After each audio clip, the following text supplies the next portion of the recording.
Assalamualaikum warahmatullahi wabarakatuh. Assalamualaikum warahmatullahi wabarakatuh. Allahumma salli ala sayyidina Muhammad wa ala ali sayyidina Muhammad. Maaf jika kita wanita sedang libur atau menstruasi, apakah boleh memuaskan suami menggunakan mulut? Terima kasih. Bismillah. Di saat kemarin ada yang tanya masalah apa itu?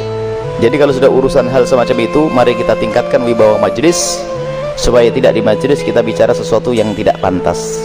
Kemarin ada yang tanya masalah apa, lupa kemarin. Juga masalah-masalah yang sensitif seperti itu. Dan jangan membiasakan kita di majelis saat membicarakan hal yang demikian itu dengan dibarengi dengan guyonan, merendahkan syariat itu, menjadi sebab barokahnya ilmu dicabut. Baik, kita bicara tentang syariat. Suami istri halal. Anda boleh berbuat apa saja suami istri, bebas. Anda bersenang-senang dengan kupingnya, dengan rambutnya, dengan apa saja boleh, halal.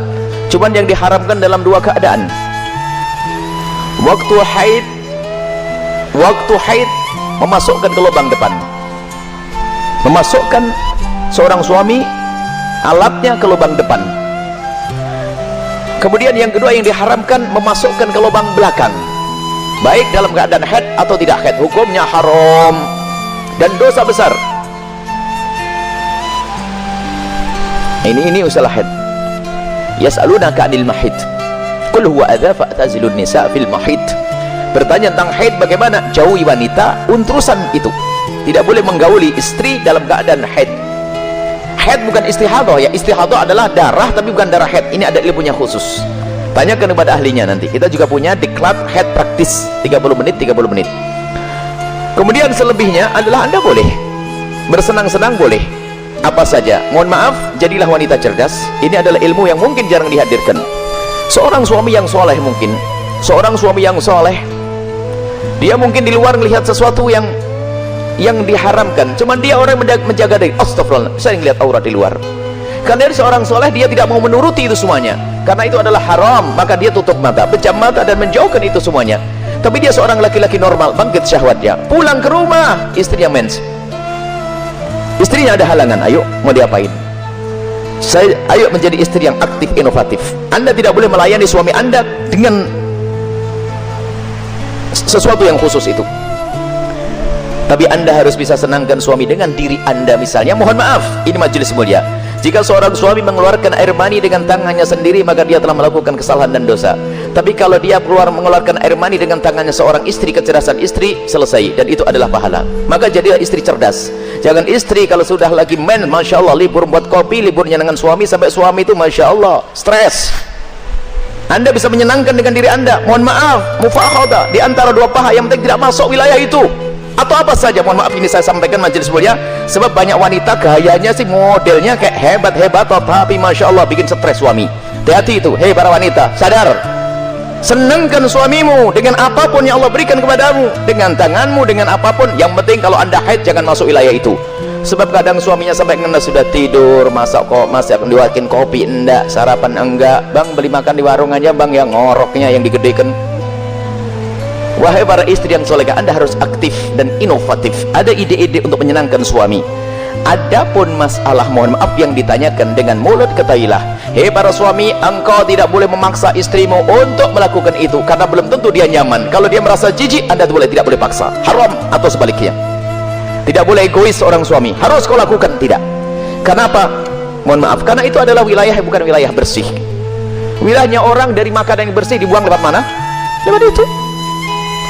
Akan tapi kalau memang ada orang, seorang wanita yang mau melakukannya misalnya, atau sebaliknya, bagaimana, apakah boleh? Ketahuilah, di situ ada cairan yang najis. Air mani tidak najis, khilaf di antara ulama. Mazhab Syafi'i najis, tapi cairan selalu najis.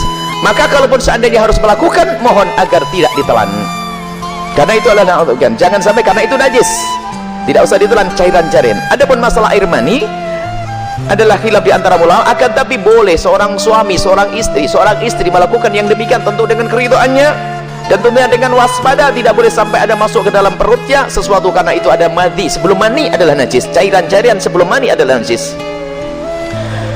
Dan wahai para suami dan para istri, yuk kita melakukan sesuatu yang sesuai dengan petunjuk Nabi SAW, akhlaklah yang baik. Dan kenapa biasanya ada pertanyaan demikian ini? Karena apa?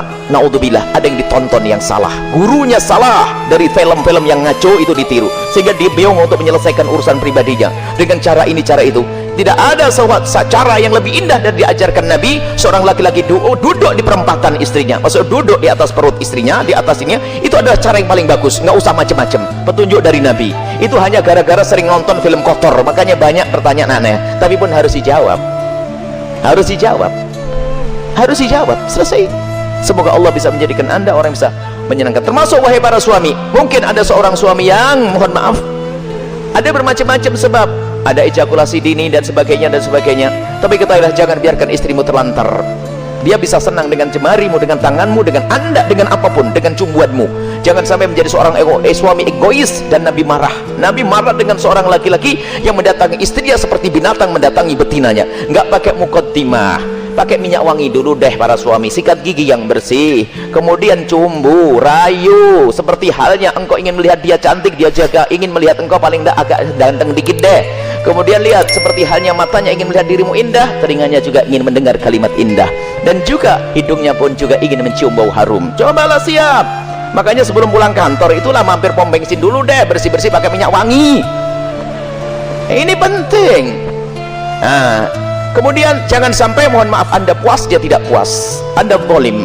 Kalaupun anda tidak memuaskan dengan itu karena mungkin anda punya sesuatu, sakit dan sebagainya, maka ketahuilah istrimu adalah seorang wanita yang beriman. Dia tidak akan melakukan zina, akan tapi anda harus bisa memuaskan dengan apapun, dengan tangan anda dan seterusnya. Kalau dia mencari kesenangan dengan tangannya sendiri, wanita itu, dia dosa. Tapi kalau dengan tangan sang suami tidak dosa. Mohon maaf, ini majelis mulia, dan jangan dijadikan bahan guyonan yang demikian ini. Ini adalah ilmu. Kadang-kadang begitu, suami cuek mendatangi istrinya, sudah nggak pakai muqaddimah, langsung selesai.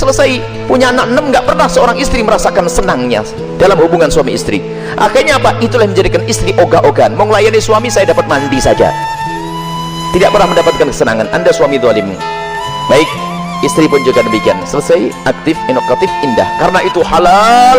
Adapun yang haram tidak dibahas. Keharaman zina, hina, rendah di dunia, rendah di akhirat. Zina rendah di dunia, rendah di akhirat. Semoga Allah menjauhkan kita dari zina, mencukupkan dengan yang halal.